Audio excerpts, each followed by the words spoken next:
오늘은 볕이 더 좋았는데 좀 일찍 나올 걸.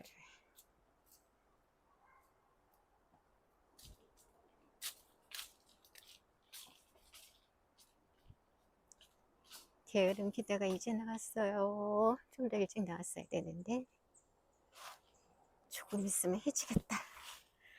이제야 조금 더 단풍이 든 것 같아요. 예년처럼 그렇게 예쁜 단풍은 아니지만 그래도 이제야 좀 단풍이 가을스럽네요.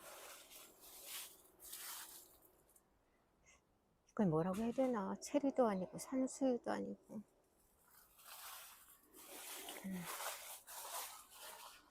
자, 어디로 갈까?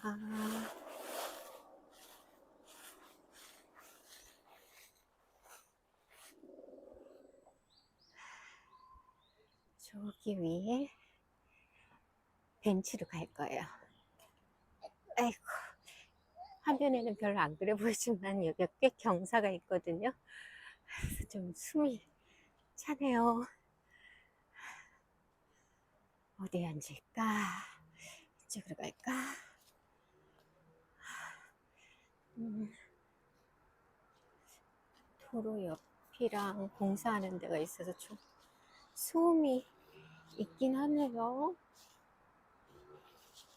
과연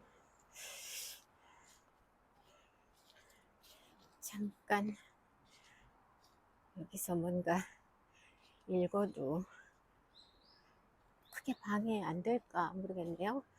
주변 소음이. 여기 앉을까 해요. 자, 앉아야지. 제가 이렇게 한심합니다. 거치대를 안 가져왔어요. 어떻게 낭독을 하지?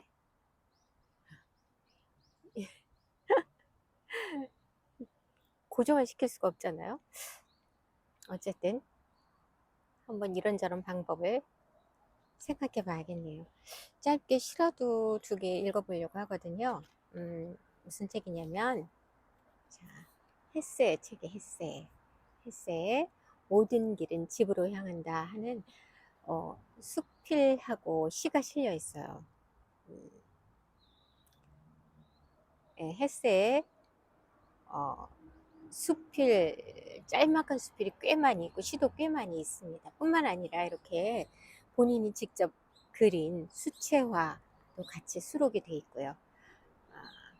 이것을 옮긴 분이 유혜자님인데, 이분이 워낙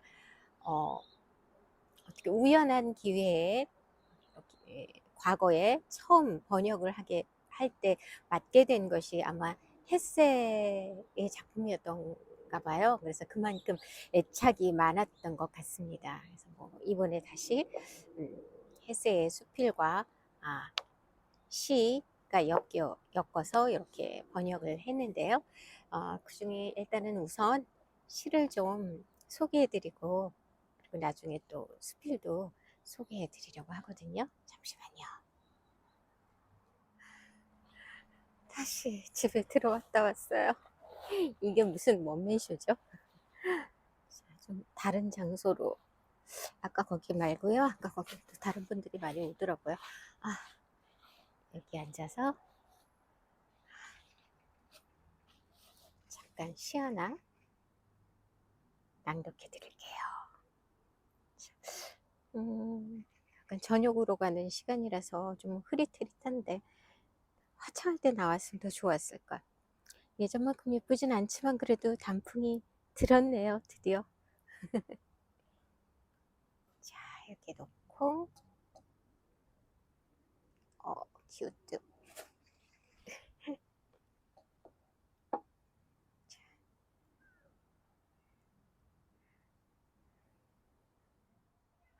이런, 점점 이제 해가 뉘엿뉘엿 지면서 저녁으로 가네요.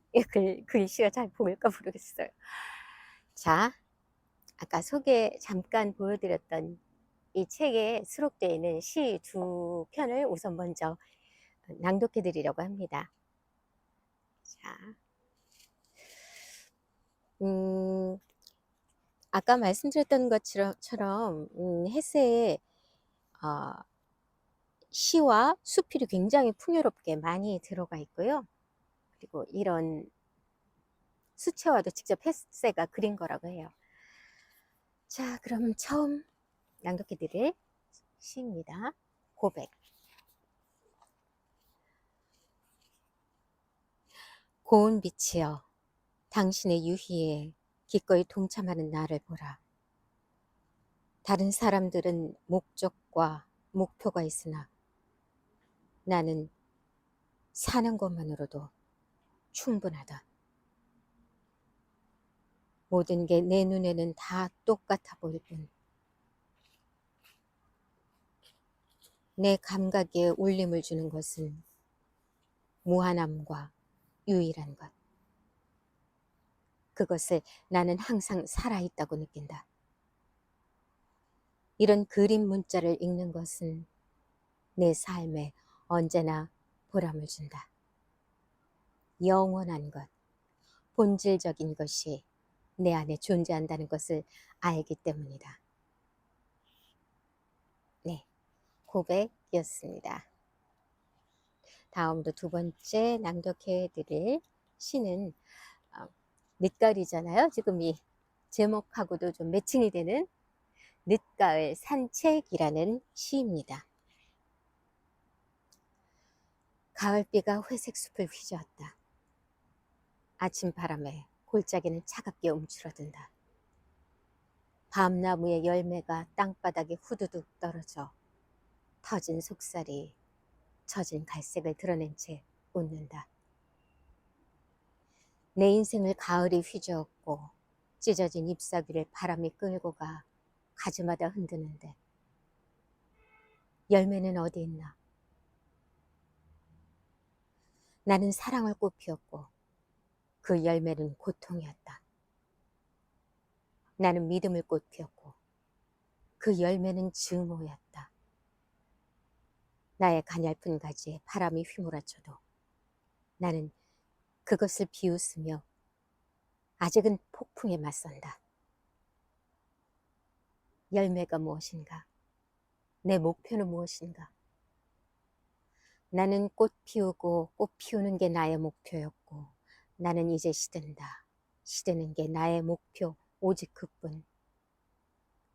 마음이 세운 목표는 짧다.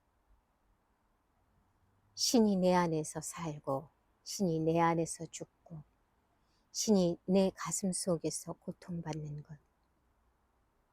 그것으로 내 목표는 충분하다. 길이든 길이 아니든 꽃이든 열매든 모든 게 하나고 단지 이름만 다를 뿐. 아침바람에 골짜기는 차갑게 움츠러든다. 밤나무의 열매가 땅바닥에 후두둑 떨어져 깔깔대며 웃는다. 나도 함께 웃는다. 네, 이렇게 두 번째 늦가을 산책까지 이렇게 두 편 시 소개해 드렸어요. 낭독해 드렸어요. 첫 번째 고백이라는 시는 어떤 진짜 뭔가 비밀을 고백한다는 느낌의 고백이 아니라 삶 속에서 얻어지는 영감이라고 할까요? 깨달아지는 것들, 그런 것을 묵묵히 표현한다고 해야 될까요? 그런 의미에서의 고백인 것 같습니다. 모든 것이 내 눈에는 다 똑같아 보일 뿐, 내 감각에 울림을 주는 것은 무한함과 유일한 것, 유일무이한 그 무한함 속에서 그것만이 내 감각에 울림을 준다. 나이가 들면서 느껴지는 게 있잖아요. 모든 것에 각자 다른 모습으로 있지만 결국은 하나로 연결되어 있음을 문득문득 느낄 때가 있잖아요. 어떤 면에서는 똑같아 보일 수도 있겠죠. 영원한 것, 본질적인 것이 내 안에 존재한다는 것을 알기 때문이다. 음, 마치 신앙을 고백하듯 그 영원함과 유일함에 대한 어떤 믿음을 고백한다고 해야 될까요? 비밀을 고백하는 것이 아니라 예, 그런 느낌의 시였던 것 같고요. 그리고 늦가을 산책은 뭐 산책의 풍경을 묘사했다기보다도 늦가을이 주는 의미, 가을. 가을이라고 하면 아직은 그 겨울이 오지 않았으니까 그 삶에 있어서의 어떤 죽음으로의 맞닥뜨려가는 그런 계절은 아니에요, 분명. 하지만 또 그냥 가을이 아니라 늦가을인 만큼 그만큼 많이 살아온 날이 더 많은 거죠. 이제는 돌아서서 삶에 대해서 뭔가 좀 정리가 되고 좀 어느 한 부분은 초연할 수 있는. 그래서 처음에는 어, 밤나무의 열매가 땅바닥에 후두둑 떨어져 터진 속살이 젖은 갈색을 드러낸 채 웃는다. 음, 마치 그 삶 속에 어떤 그 생명들, 모든 것들, 나를 둘러싼 모든 것들이 음, 어떤 그 삶의 무거움이나 그런 것들에 대해서 약간의 그 냉소적인 조소 같은 것일 수도 있고, 한편으로는 그게 아닌데 정말 웃음을 건네는 것일 수도 있고, 이렇게 접근했을 때 아, 치열하게 살아갈 때 인간은 그것에 같이 웃어줄 수가 없어요. 왜 웃지? 그러잖아요. 그러니까 첫 연에서는 그런 음, 어떤 그 환경이나 그런 것들에서 이제 던져지는 어떤 영향, 그게 긍정적이든 부정적이든 음, 그렇게 왔을 때 어떤 반응을 보이지 않죠. 시인 자체의 시적 자아는. 근데 마지막 연에서는 음, 아침바람의 골짜기는 차갑게 움츠러든다. 굉장히 차갑잖아요. 뭐라고 할까요? 즐겁지 않아요? 어떻게 되면, 보면 공포스러울 수도 있는데, 밤나무의 열매가 땅바닥에 후두둑 떨어져서 깔깔대며 웃는다. 우리 옛날 시 중에 왜 사냐건 웃지요 라는 어떤 그 19절이 있잖아요. 그거하고도 뭔가 좀 통하는 것 같아요. 왜 사냐고 물으면 그냥 웃는다. 그 웃음에는 여러 가지 의미가 있지 않습니까? 여기서도 음, 그 후두둑 떨어져 깔깔대며 웃는다. 그리고 나도 함께 웃는다. 뭔가 이제는 조금은 삶에 대해서 알게 되고 조금은 초연할 수 있고 수용할 수 있는 아, 그런 시절. 바로 늦가을. 그 늦가을의 산책이라고 하면 어, 늦가을을 누리는, 나름 누리는 게 산책이 아닐까. 그런 생각이 드네요. 역시나 이 안에는 신에 대한 얘기도 나옵니다.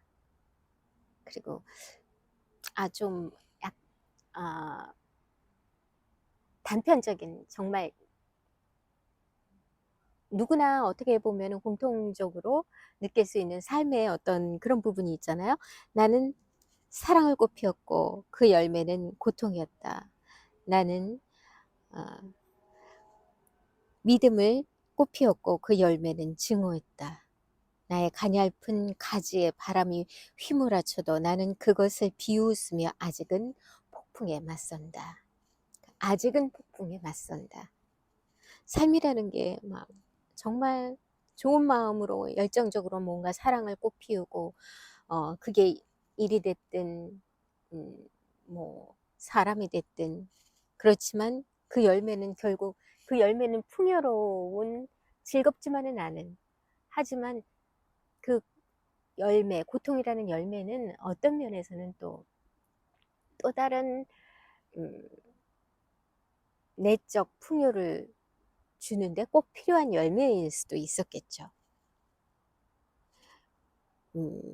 믿음을 꽃피웠는데 증오를 주었고, 어떤 그런 배신과 예상했던 거와는 다른 어떤 열매 결과가 나왔을 때 과연 우리는 그것으로부터 깨닫는 것들, 그 순간은 굉장히 음, 배신감에 치를 떨고 낙담하고 삶에 대해서 모든 걸 놔버리고 싶고 그렇겠지만 그럼에도 불구하고 아직은 폭풍우에 맞서가는 그게 바로 그 삶을 대하는 묵묵히 걸어가는 그런 태도인 것 같습니다. 그리고 이제 늦가을이라는 것은 어느 정도 삶에 대해서 수용할 수 있는 나이이기 때문에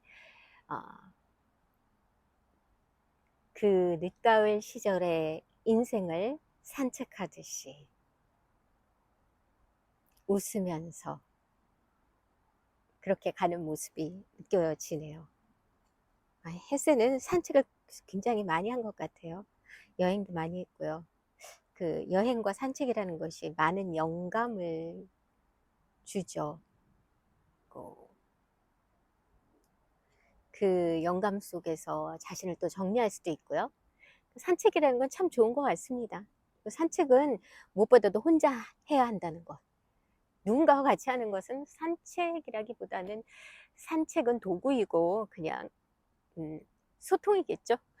진정한 산책은 혼자만의 오롯이 고독을 즐기며 천천히 주변을 느끼며 하는 것이 진정한 산책일 것 같아요. 예, 일단 시는 이렇게 소개해 드렸고요. 이제 정말 해가 져서 이렇게 가로등 불빛이 들어오고 했네요. 이제 집에 들어가서 뭐 오늘이 됐건 내일이 될 수도 있고요. 이 책에 워낙 시만 있는 게 아니니까 수필도 제가 몇 편 낭독해 드리고 함께 얘기해 보도록 하겠습니다. 잠시만요. And when October comes, snow begins to fly above the smoky roofs. I watch the planes go by, the children running home in this twilight sky. Over the fun of them.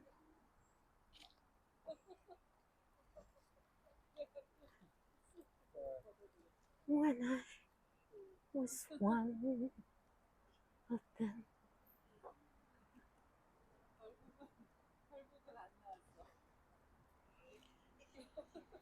And when October goes, same old dream appears. You are in my arms to share the happy years. I turn my head away to hide helpless tears. Oh, how I hate to see October goes.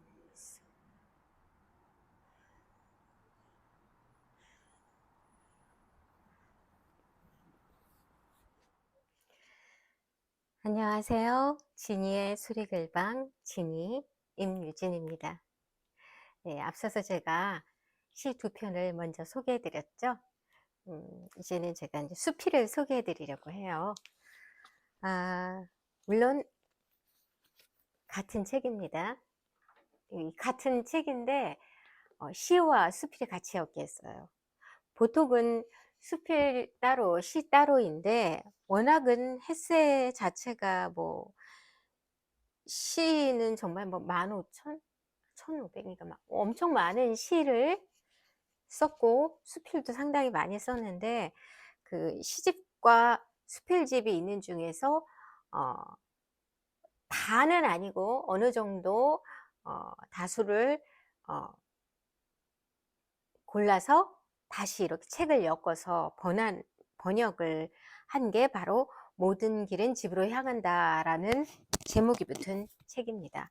이 모든 길은 집으로 향한다라는 것은 햇새가 붙인 제목이 아니라 이 책을 엮은 유혜자님이 아마도 지은, 물론 출판사분들과 같이 의논했겠지만 지은 책명이고요.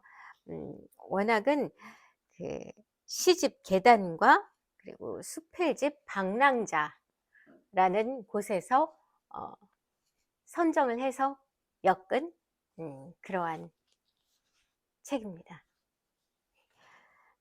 자, 우선 그럼 헤세는 워낙 유명한 분이잖아요. 그 독일의 대문호이고 노벨상도 수상하셨고. 네, 이제 좀 그래도 조금 간단히 소개를 해드리자면은 해드려야겠죠.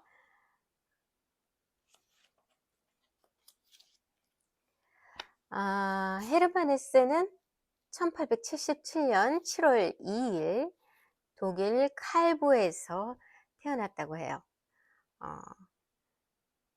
그리고 뭐 생전에 괴테상을 받았다든가 유리알리로 노벨상을 수상한 건 누구나 다 잘 알고 있을 거고, 어, 대표적으로 어릴 적 한 번은 무슨 얘기인지 몰라도 한 번 읽어 본 그런 책이 하나 있잖아요. 작품이 데미안.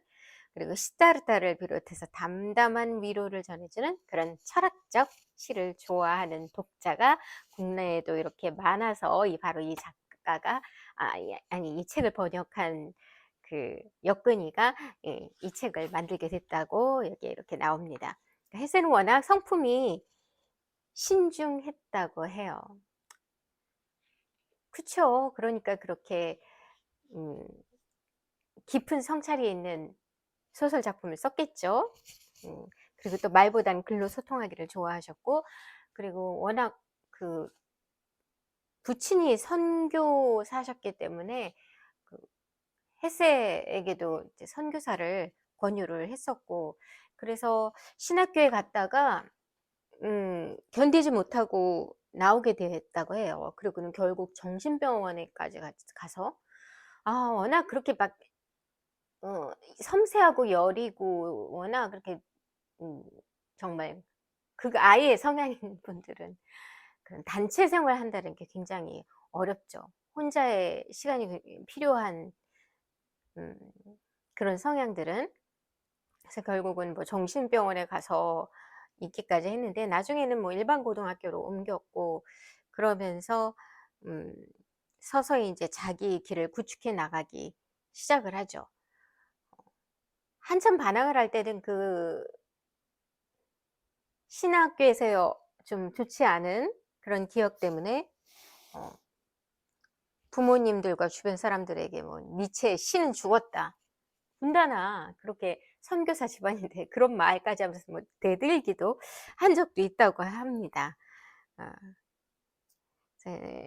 그렇지만 그 헤세가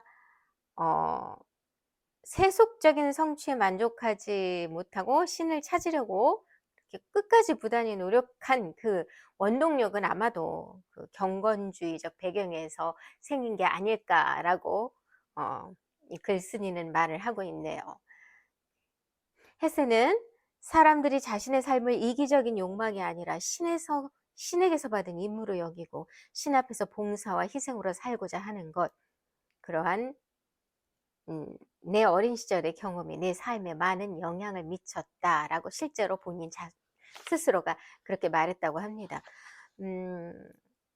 제가 어떤 그 채널에서 유튜브 채널에서 본 게 있는데 그쪽에 어떤 그 종교적인 것에 대해서 특집으로 나온 거였어요. 거기서 어떤 기독교적인 거에 대한 설명이 있었는데 바로 여기서 말한 것처럼 어떤 사람이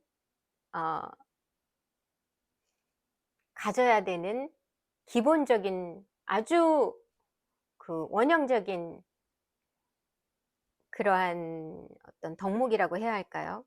그것은 신의 모양대로 빚어진 그리고 신이 부여한 그러한 각자의 어떤 아름다운, 각자가 가지고 있는 각자 다른 그런 것들을 더욱더 아름답게 엮고 빚어가는 것, 창조해 나가는 것, 그게 신성이죠. 신이 신성이라고 하면 창조인 것이잖아요. 그런 창조성, 인간에게도 그 창조성이 부여되었으니 스스로가 자신의 삶을 자기 모양새에 맞게 아름답게 빚어 나가는 것, 그게 바로 임무이다. 뭐 그런 얘기를 하셨었는데 여기에도 그 비슷한 말이 나오네요.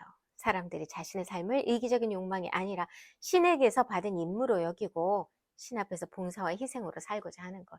봉사와 희생이 각자의 기준이나 생각이 다르겠지만 어 자기의 모양대로 할 수 있는 음 그러한 그 여러 봉사와 희생이 될 수 있겠죠.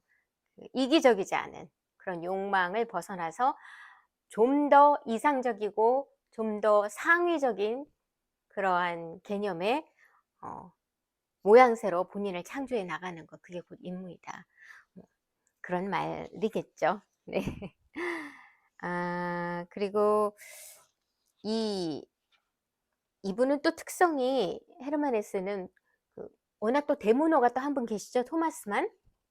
토마스만의 경우에는 굉장히 어떤 그런 어 대중적인 시선을 받는 것에 대해서 그렇게 부담스러워하지 않고 어 밖으로 이렇게 나오신 분인데 헤세는 그걸 참 부담스러워했다고 해요. 그래서 좀 약간 은둔하는 음 이렇게 그러한 것들로부터 멀리 회피해 다니는 어 그런 분이셨던 것 같아요. 그러니까 그 대표자로, 문학의 대표자로 인정을 받았음에도 불구하고 그 역할을 수행하는 걸 거절했다라고 합니다.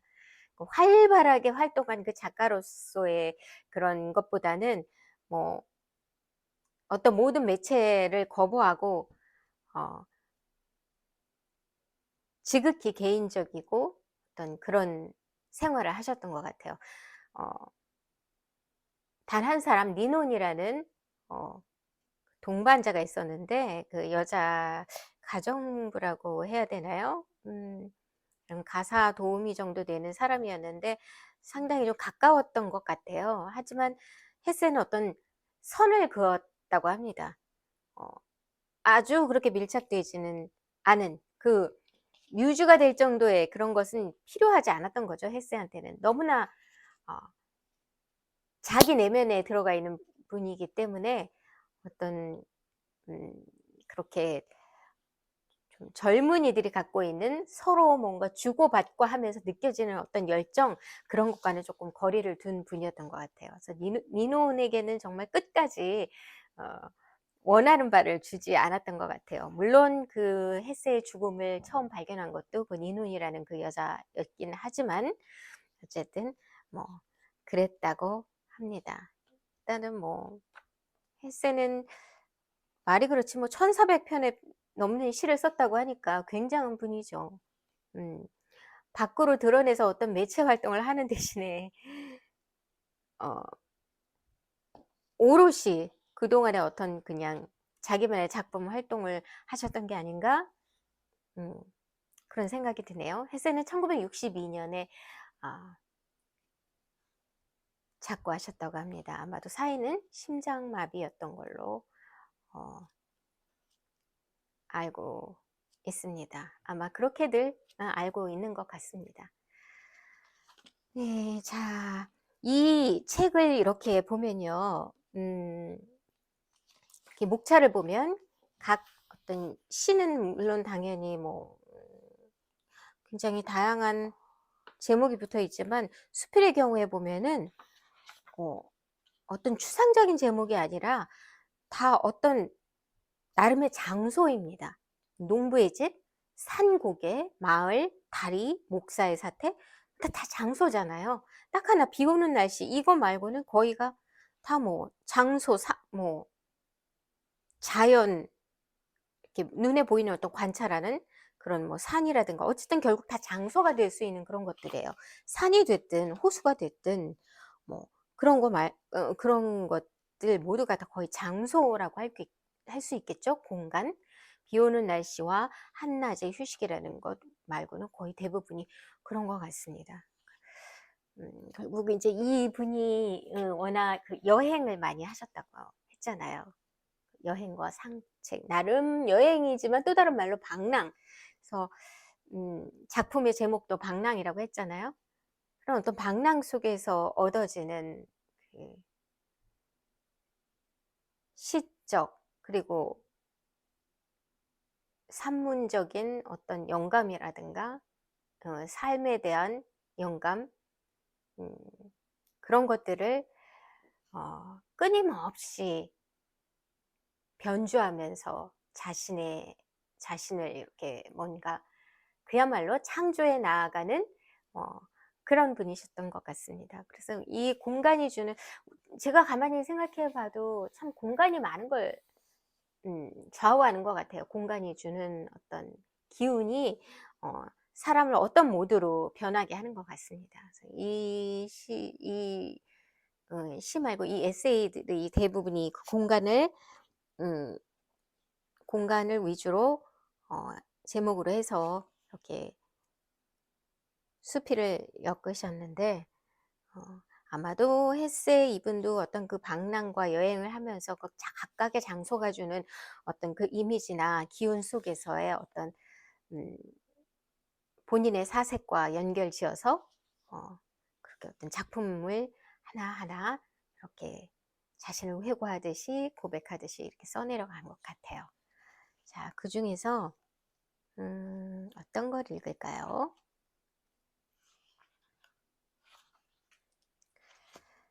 아, 그 농가라는 작품이 있고요. 나무, 그리고 또 유일하게 장소가 아닌 두 가지 제목 중에서 한낮의 휴식, 뭐 이렇게 세 개 정도? 아니면 호수, 나무, 산, 이것도 읽으면 좋겠네요. 제가 너무 즉흥적인가요? 예, 일단은 그러면 이 농가를 먼저 읽어보도록 하겠습니다.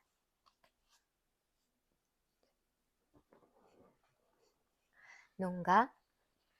알프스 남부 끝자락에 있는 축복받은 이 지역을 다시 찾을 때마다 나는 마침내 산의 올바른 기슭으로 넘어온 듯 추방당했다가 비로소 집에 돌아온 느낌을 받는다. 이곳 태양은 더 뜨겁게 빛나고 산은 더 붉게 물들어 있고 밤나무와 포도나무, 아몬드와 무화과가 자라고 사람들은 가난하지만 착하고 예의 바르고 친절하다. 그리고 그들이 만드는 것들은 모두 맵시 있고 용도에 맞고 자연스럽게 자라는 것처럼 친숙하다. 집, 울타리, 포도나무 밭의 계단, 오솔길, 테라스에 놓여있는 화분들, 그 모든 게 새로 갖다 놓은 것처럼 보이지 않고 나 있지도 않았다. 바위, 나무, 이끼처럼 전부 다 일부러 꾸몄거나 자연에서 몰래 훔쳐온 게 아니라 원래 그 자리에 늘 그렇게 있었던 것처럼 보인다. 포도밭 울타리, 집, 지붕들이 모두 똑같이 갈색 편마음으로 만들어져 있어서 마치 친형제들처럼 잘 어울린다. 그 어떤 것도 낯설거나 적대적이거나 폭력적이지 않고 마치 이웃처럼 친밀하고 밝아 보인다.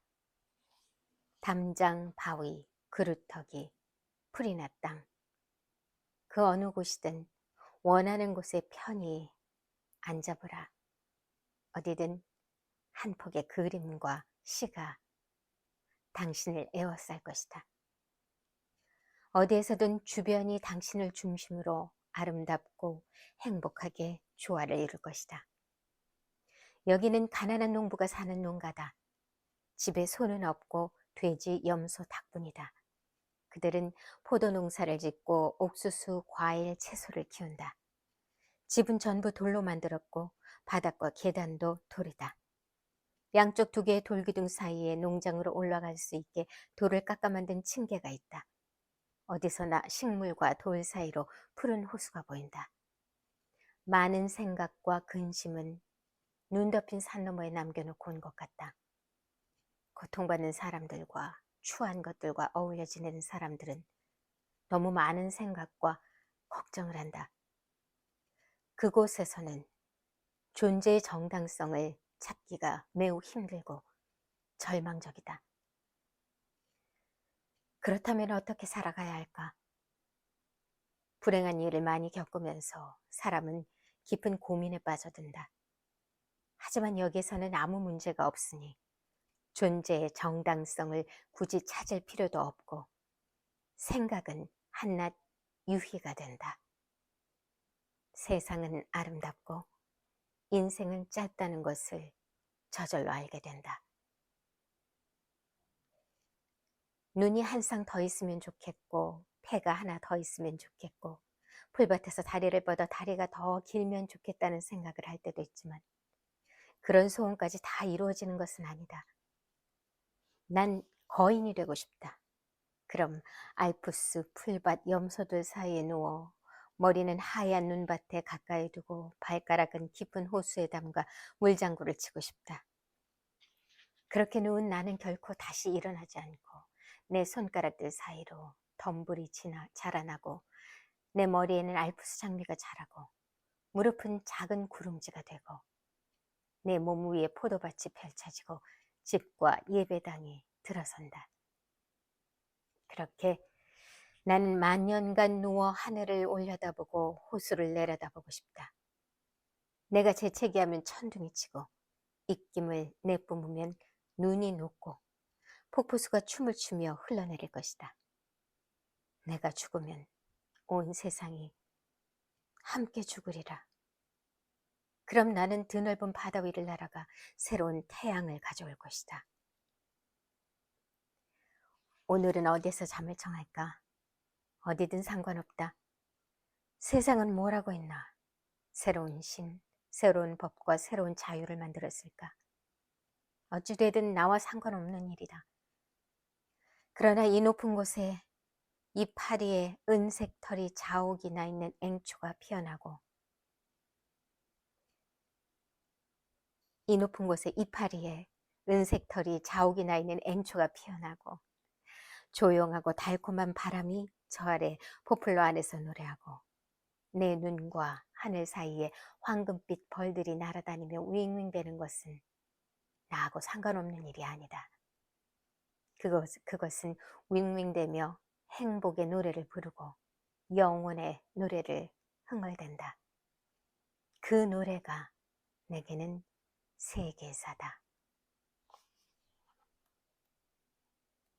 농가입니다. 참 호기롭지 않습니까? 정말 세상을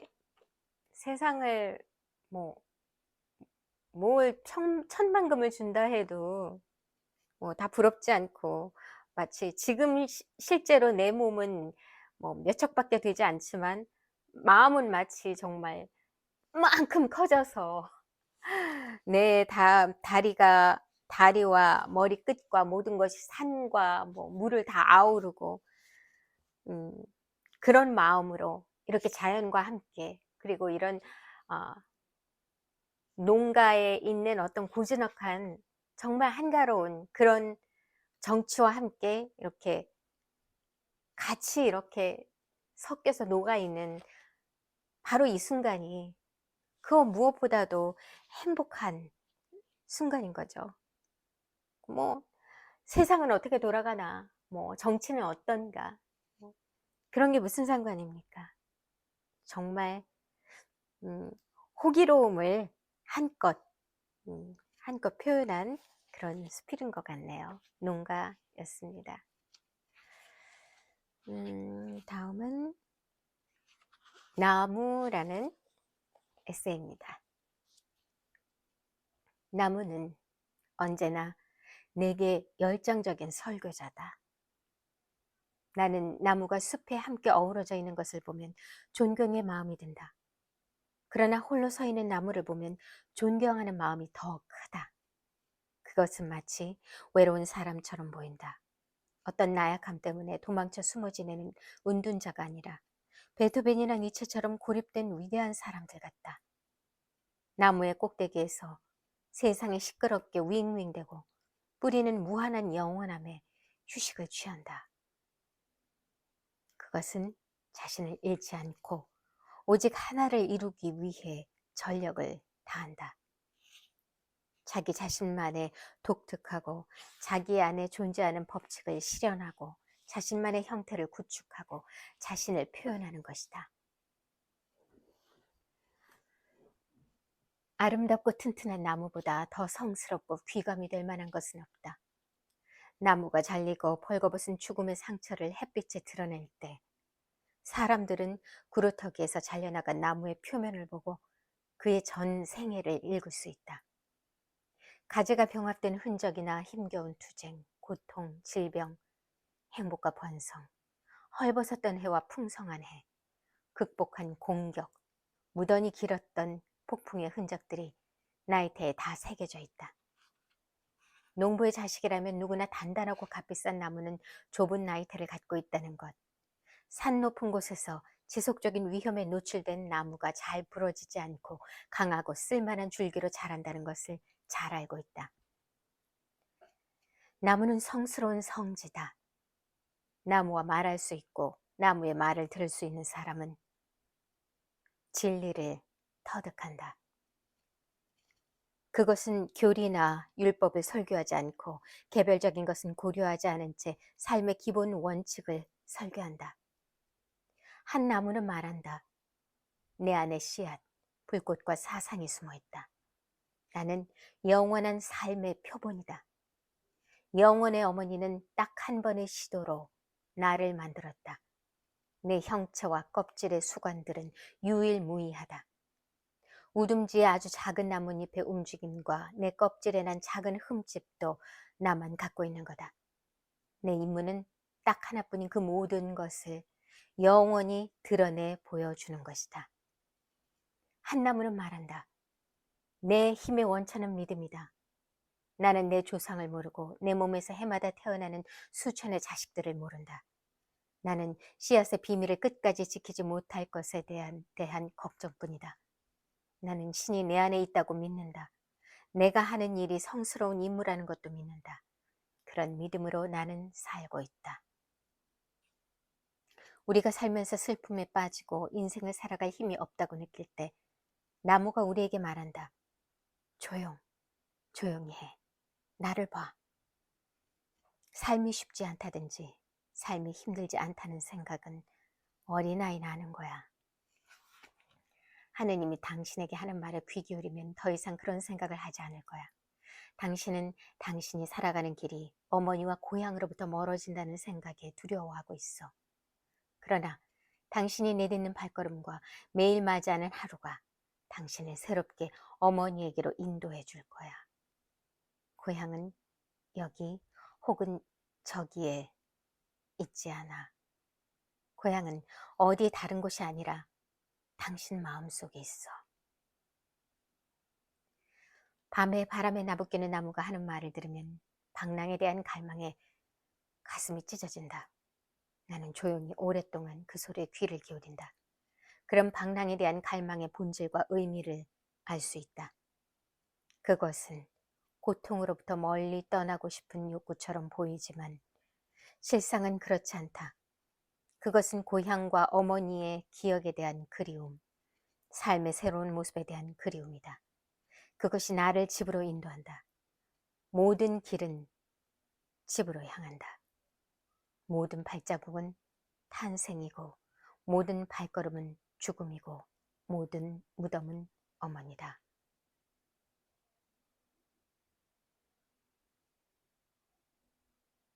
삶의 새로운 모습에 대한 그리움, 그것이 나를 집으로 인도한다.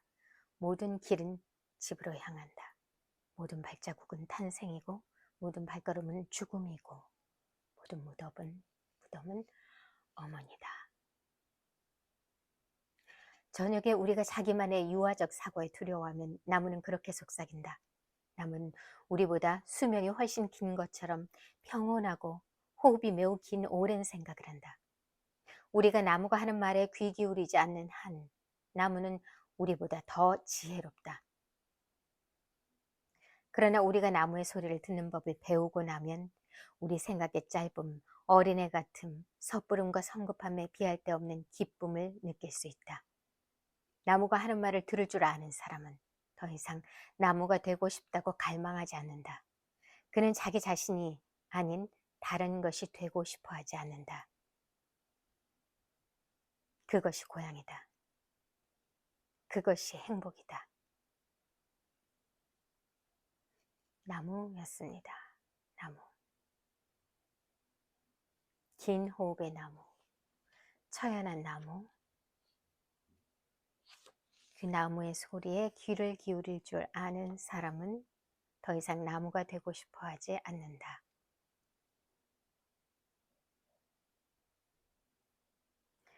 더 이상 다른 것이 되고 싶어 하지 않는다.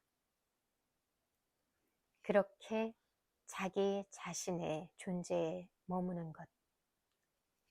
그것이 고향이라는 말이겠죠? 그리고 또 그 순간이 행복이고.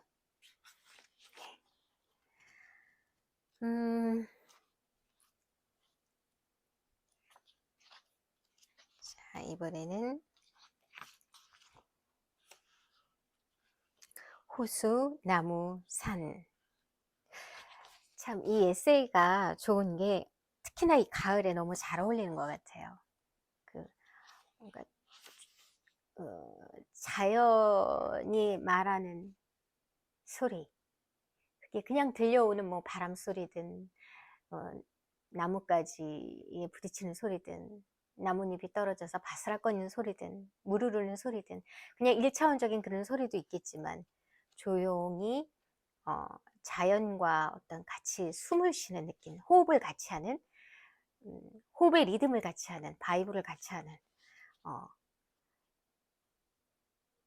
그러기에 딱 좋은 계절이잖아요, 가을이. 그런 만큼 어떤 그 자연 이 숲이라는 데는 굉장히 많은 자연이 들어가 있잖아요. 물론 집이나 어떤 그런 장소도 있지만 그것 또한 어떤 그 자연과 동떨어져 있지 않은 그러한 자연을 배경으로 한 자연과 어우러져 있는 어떤 한 장소인데 그 장소가 있는 특색이 있겠고 그 외에도 또 어떤 자연, 오롯이 자연만이 주는 그런 자연을 소재로 한 그런 내용들이 상당히 많은 것 같아요. 자연에서 그렇게 쭉 떨어져 있지 않은 것 같아요. 모든 내용들이. 아마도 이 시기가 지금의 현대와는 조금은 다른 좀 더 자연 친화적인 시대였기 때문에 그 여행이건 뭐건 그냥 뭐 어떤 목적을 가지고 뭐 휙 날아가고 뭐 이런 느낌이라기보다는 그 과정을 즐기는 하나하나 어떤 템포가 느리죠. 이렇게 마치 이렇게 사람이 걷는 템포로서 여행을 한다는 것, 그런 만큼 주변을 보게 되고 자연을 보게 되잖아요. 그런 만큼 그 내용들이 상당히 자연 친화적인 내용들이 상당히 많은 것 같아요. 그렇기 때문에 이 늦가을에 무엇보다도 좀 잘 어울리는 호흡의 템포가 비슷한 그런 수필이 아닐까 하네요. 자, 그럼 마지막으로 하나 더 읽을게요. 호수, 나무, 산, 정말 자연. 옛날에 호수가 하나 있었다. 파란 호수 위 파랗게 펼쳐진 하늘 너머로 푸르고 노란 봄나무가 우뚝 솟아 있고 그 건너편에 보이는 하늘은 봉긋한 산 위에 고요히 쉬고 있었다. 방랑자는 나무에 발치에 앉았다.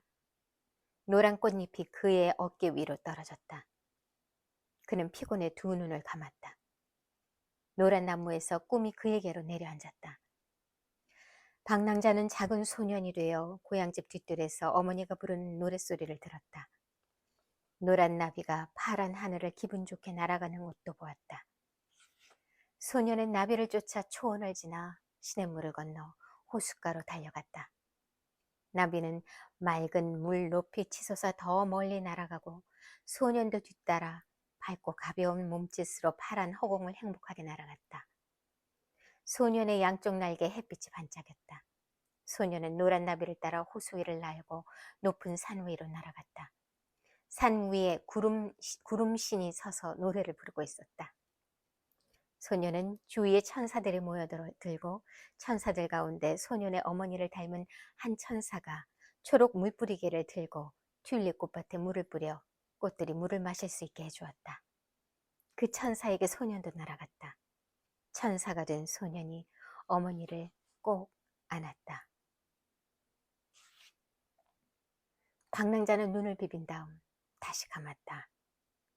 그는 빨간 튤립 한 송이를 꺾어 어머니의 가슴에 꽂아주었다. 그리고 튤립을 하나 더 꺾어 어머니의 머리에도 꽂아주었다. 천사와 나비가 날아다니고 온갖 새와 동물과 물고기들이 있는 가운데 누군가 이름을 부르면 뭔가 소년에게로 날아와 손 위에 앉고 소년의 말을 듣고 소년이 자기 몸을 쓰다듬게 허락하고 궁금한 것을 물어보면 다 대답하고 멀리 날려보내면 그렇게 따랐다.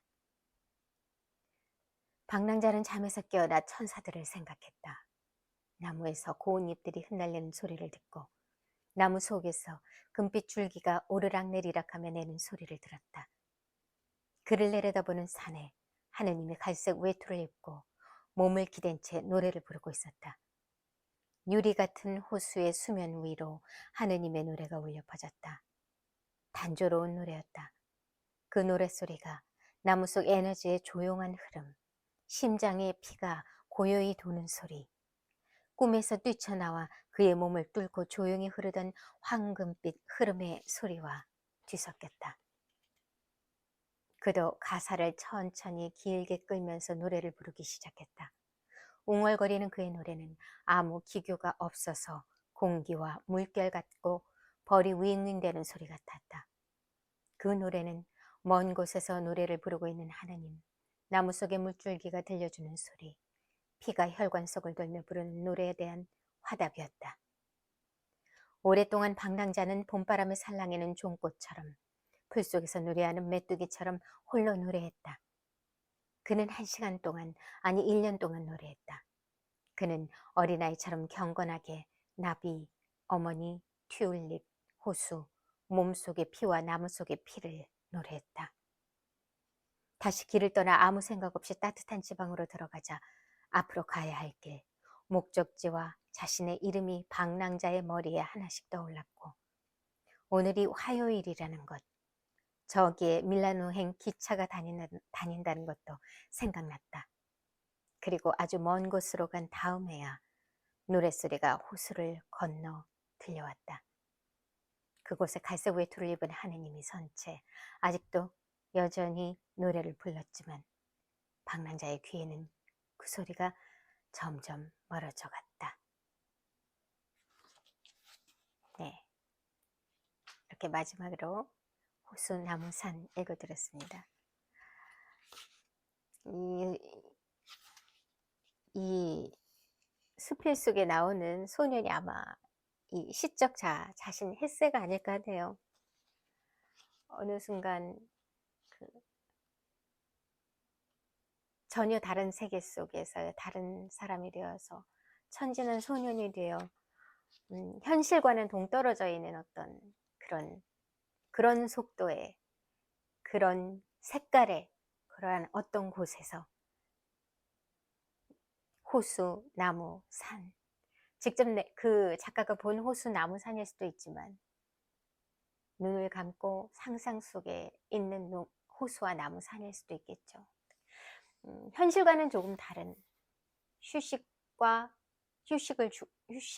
어떤 행복과 천진함과 어떤 그런 것을 주는 그러한 장소로서의 꿈속의 장소, 호수, 나무, 산, 자연 그런 것들인데 계속 그 속에 살 수만은 없죠. 결국은 문명으로 다시 돌아오게 되면 그 파라다이스는 곧 신기루처럼 사라지긴 하죠. 하지만 늘 마음속에는 남아 있습니다. 그 자연의 노래가. 그렇죠? 잠깐 잊었다가도 또 언젠가는 꺼내서 다시 한번 들여다보게 되죠. 그렇게 들여다보게 해주는 게 바로 이 작가의 몫이 아닐까 해요. 그게 시가 됐든 에세이가 됐든 뭐 소설일 수도 있겠고 작가들이 어떤 작품을 창조함으로써 다시금 어떤 다른 세계로 다른 템포로 다른 속도로 그리고 다른 색깔의 다른 장소로 다시 여행을 하게 해주는 게 바로 작가의 몫이 아닐까. 너무 현실에 이렇게 젖어 있다 보면은 감히 그 세계로 여행을 하지 못하다가도 문득 집어든 어떤 작품 속에서 다시금 일깨워주는 것. 그게 바로 작가의 어떤 창작의 목, 작가의 몫이 아닐까 하네요. 정말 그 창조해내는 그 작가는 정말 대단하다는 생각이 들어요. 그야말로 그 온통 자신이 갖고 있는 모든 세계를 다 헤집어내서 꾹꾹 눌러 담은 것을 다 저 밑바닥까지 헤집어내서 이렇게 저렇게 또 다른 언어로, 우리가 알 수 있는 언어로 다시 만들어서 다시 같이 호흡하고 느끼게 해줄 수 있는, 정말 작가는 대단한 것 같습니다. 정말 대단합니다.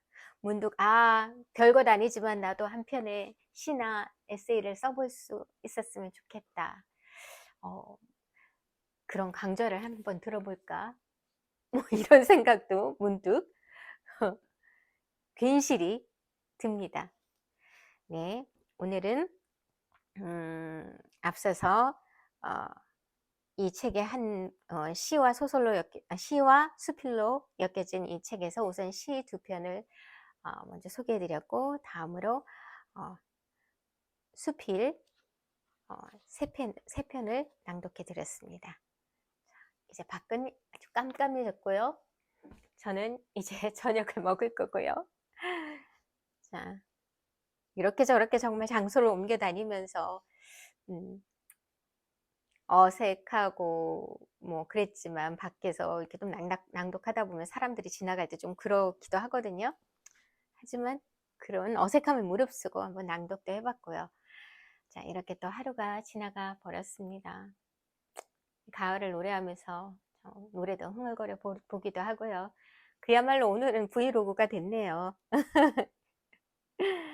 좀 두서없이 말을 하다 보니까 제가 좀 즉흥적이에요. 이렇게 뭔가 적어놓고 이렇게 얘기를 하는 게 아니라, 물론 적어놓고 얘기를 할 때도 있지만 떠오르는 것을 얘기할 때 말로 이렇게 잘 표현이 안 될 때 머뭇할 때가 상당히 많거든요. 그래서 오늘이 참 그렇게 많이 했던 날 같습니다. 나름 뭐 자연스러운 단편으로 생각해 주세요. 워낙 이 브이로그라는 게 그렇게 매끈하게 잘 엮어지는 한 편의 다큐 드라마는 아니니까요. 그렇죠? 네. 자, 오늘 10월 15일, 어제는 수능이 끝났고, 저희 아들은 이제 수능을 보지 않았고 이미 다 그 기간은 지났지만, 힘들었던 만큼 남일 같지가 않아요. 바로 얼마 전까지만 해도 저도 수험생의 엄마였으니까, 오늘 이제 어제 시험 본 수험생들도 정말 좋은 결과들 얻었으면 좋겠다 하는 바람입니다. 자, 이렇게 늦가을에 에세이와 시가 있는 모든 길은 집으로 향한다, 헤르만 헤세의 방랑이라는 작품이 수록되어 있는 방랑이라는 어떤 에세이집이 들어가 있는 에세이집에서 발췌한 그런 에세이와 또 다른 시들을 엮어서, 계단이라는 그 시집에 있는 시들을 엮어서 하나로 모아서 이렇게 책을 집필한 모든 길은 집으로 향한다. 오늘 소개해드리고 낭독해드렸습니다. 남아있는 저녁 시간 또 밤 시간 편안하게 잘 보내시고요. 그리고 부족하지만 나쁘지 않았다 하면 구독과 좋아요 꾹 눌러주시고 알림 설정도 꼭 부탁드립니다. 자, 그럼 이제 저는 그만 인사를 드리겠습니다. 지니의 소리글방, 지니 임유진이었습니다. 안녕히 계세요.